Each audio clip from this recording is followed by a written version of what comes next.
California, a land of sun-drenched dreams, once harbored a nightmare lurking in the shadows of its suburban idols.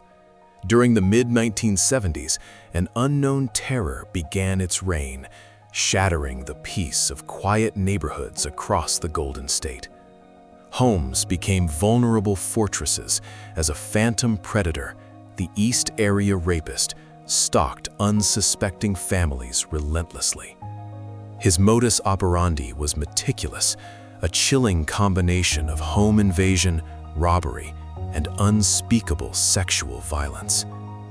Fear permeated the very air residents breathed, transforming everyday routines into exercises and constant, vigilant paranoia.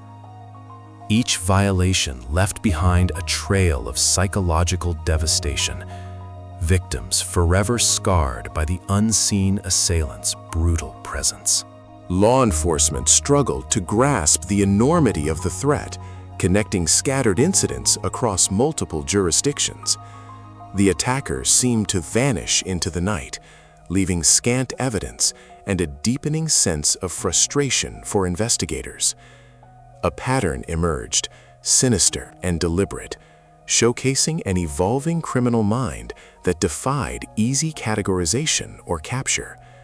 This elusive shadow, sometimes called the Visalia ransacker, was honing his terrifying craft with each passing fearful night. The terror escalated, transcending simple burglaries to involve more violent and psychologically tormenting sexual assaults repeatedly. Communities organized patrols, locking doors and windows with a desperation born from the relentless, creeping fear. Investigators pieced together composite sketches, hoping against hope for a witness who could finally break the terrifying silence. The East Area Rapist's reign of terror expanded geographically, gripping new regions in its cold, unrelenting grip of fear. Then, a chilling shift occurred as the predator moved south, abandoning familiar hunting grounds for new, unsuspecting victims. The moniker changed to the original Night Stalker, reflecting a darker, more murderous turn in his escalating criminal career. No longer content with only rape, he introduced a brutal new dimension, executing couples in their own homes mercilessly. The cold-blooded murders plunged families into an abyss of grief, leaving behind a trail of profound, unanswerable questions. These distinct crime waves, spanning hundreds of miles, were initially investigated as separate, unconnected acts of violence. Decades would pass, the case growing colder with each year, files gathering dust in overflowing police department archives. Families of the murdered and assaulted endured an agonizing wait, clinging to any glimmer of hope for resolution. Forensic science of the era lacked the sophistication needed to truly unlock the secrets hidden within the crime scenes. The phantom killer became a whispered legend, a haunting reminder of unchecked evil lurking in California's past. Investigators, though dedicated, hit brick wall after brick wall, facing an opponent of almost supernatural elusiveness. The fear never entirely dissipated, living on in the collective memory of a generation profoundly marked by his reign. Survivors carried their trauma silently, forever changed by encounters with a monster whose face remained infuriatingly unknown. The psychological toll on those who investigated the crimes was immense, fueled by frustration and a burning desire for justice. New detectives inherited the cold case, poring over ancient reports, hoping to discover some overlooked critical detail. The sheer scale of his atrocities, 13 murders, more than 50 rapes, and over 120 burglaries, was simply staggering.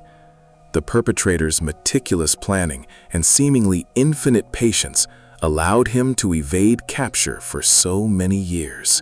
He stalked potential victims, learned their routines, and executed his attacks with a chilling, surgical precision every time. The haunting phone calls made to some victims years after the attacks demonstrated his continued disturbing obsession. This unseen tormentor reveled in the fear he created, a puppet master orchestrating a terrifying ballet of terror. The lack of any clear motive beyond sadistic pleasure made understanding his monstrous acts an almost impossible task. California communities remained vigilant, forever marked by the pervasive shadow of the Golden State Killer's dark legacy. The public wondered if he was dead, imprisoned for another crime, or still walking freely among them, an ordinary man. Hope for a breakthrough seemed to dwindle with each passing decade, yet the commitment to justice never truly died. Advancements in forensic DNA technology, however, began offering a potential new avenue for long-dormant cold cases. Scientists could extract minuscule genetic samples from old evidence, teasing out crucial information previously unobtainable. Investigators re-examined dusty evidence boxes, carefully extracting biological material that held the killer's genetic signature. A revolutionary new approach emerged: genealogical DNA databases, offering an unprecedented, groundbreaking investigative pathway forward. This innovative method involved uploading the perpetrator's DNA profile to public genealogy websites, searching for distant relatives. It was a painstaking, complex process of building elaborate family trees, tracing ancestral lines back through generations. Each distant genetic match provided another crucial piece, slowly narrowing the vast field of potential suspects significantly. Michelle McNamara's posthumous book reinvigorated public interest, a powerful testament to the enduring human thirst for answers. The relentless dedication of cold case detectives, particularly Paul Holes, brought renewed focus to the intricate genetic puzzle. Then, a crucial familial link was finally discovered through a public genealogy site, guiding them toward a specific family branch. The net tightened around a handful of individuals whose genetic profiles aligned with the elusive killer's ancestral lineage. One name began to surface with increasing frequency and eerie consistency during the detailed background investigations. Joseph James DeAngelo, a former police officer dismissed for shoplifting, became the prime person of intense interest. The irony was chilling. The very system he once served now meticulously scrutinized his decades-old hidden atrocities. Surveillance began, covertly tracking DeAngelo's movements, observing his mundane, seemingly ordinary daily existence. Investigators needed independent, confirmative DNA evidence, so they patiently collected discarded items from his environment. A tissue left in a trash can, another sample from a car door, all meticulously gathered under the cover of night. The moment of truth arrived when these samples were compared to the cold case crime scene DNA, confirming the match. It was an overwhelming, definitive scientific identification, shattering the decades of anonymity and finally unmasking the monster. After 40 years, the Golden State Killer's identity was finally revealed, sending shockwaves across the entire nation. On April 24, 2018, the world watched as Joseph James DeAngelo was dramatically arrested outside his Sacramento area home. The face of the unseen predator was finally exposed, an unassuming man who had lived a double life for so long. Victims and their families experienced a tsunami of emotions: shock, relief, anger, and a desperate, fragile hope for closure. The agonizing court proceedings began, laying bare the heinous details of his unspeakable crimes before a grieving public. Powerful victim impact statements echoed through the courtroom, giving voice to the decades of suffering endured. DeAngelo, confronted with overwhelming evidence, ultimately pleaded guilty to all charges, avoiding a lengthy, traumatic trial. He was sentenced to multiple life terms without parole, ensuring he would spend his remaining days behind prison walls. The verdict brought a measure of justice, a final reckoning for the lives he irrevocably shattered throughout California.